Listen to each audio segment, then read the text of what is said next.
मैंने तुम्हें अपनी कथाओं के माध्यम से बताया है कि तुम किसी का दिल मत दुखाना और किसी को धोखा मत देना, परंतु तुम मेरी बातों को सुनते नहीं हो और ना मानते हो।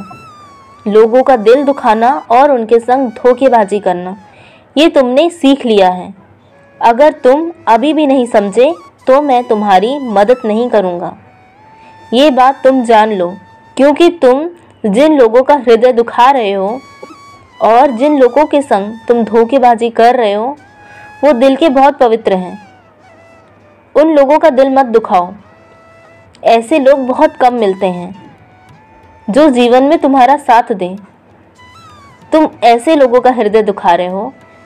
ये तुम्हारे जो कर्म हो रहे हैं उसका फल तुम्हें ज़रूर मिलेगा। तुम अभी भी समझ जाओ, तुम मेरे बच्चे हो, तुम मेरा नाम लेते हो, इसलिए मेरा कर्तव्य है कि तुम्हें मैं चेतावनी पहले ही दे दूं।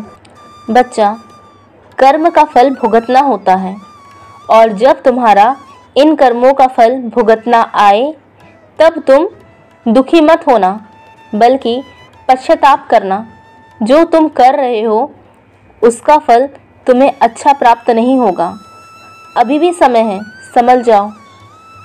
अभी संभल गए तो तुम्हारे पापों को मैं काट दूंगा, तुम्हारे कर्मों को मैं काट दूंगा। अगर पश्चाताप करना चाहते हो जीवन में, जिन लोगों का मन दुखाया है, जिनके संग धोखेबाजी की है, उनसे जाके क्षमा मांगो। यही तुम्हारा पश्चाताप होगा। बच्चा, अगर तुम ईमानदारी पूर्वक ये करते हो तो तुम जितने भी पाप करे हैं वो सारे पाप तुम्हारे निर्मूल नष्ट हो जाएंगे। तुम्हारा बाबा तुम्हें वचन देता है, उन पापों को मैं नष्ट कर दूंगा। अगर तुम मेरी चेतावनी को नहीं समझते हो तो तुम्हारा साईं भी तुम्हारी मदद नहीं कर पाएगा। तुम्हारे कर्मों का फल तुम्हें भुगतना ही होगा। ये एक कटु सत्य है।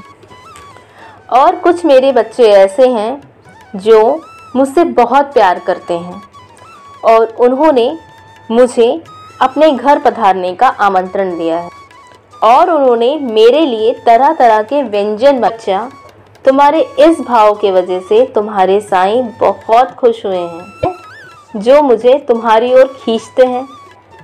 बच्चा, इसी प्रकार के भाव सदैव रखना।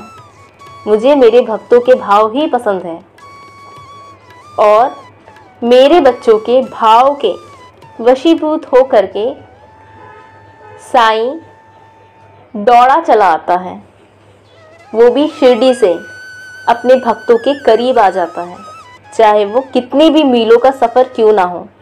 साईं दौड़ा दौड़ा अपने भक्तों के पास आ जाता है। खुश रहो, मेरा आशीर्वाद तुम्हारे साथ है।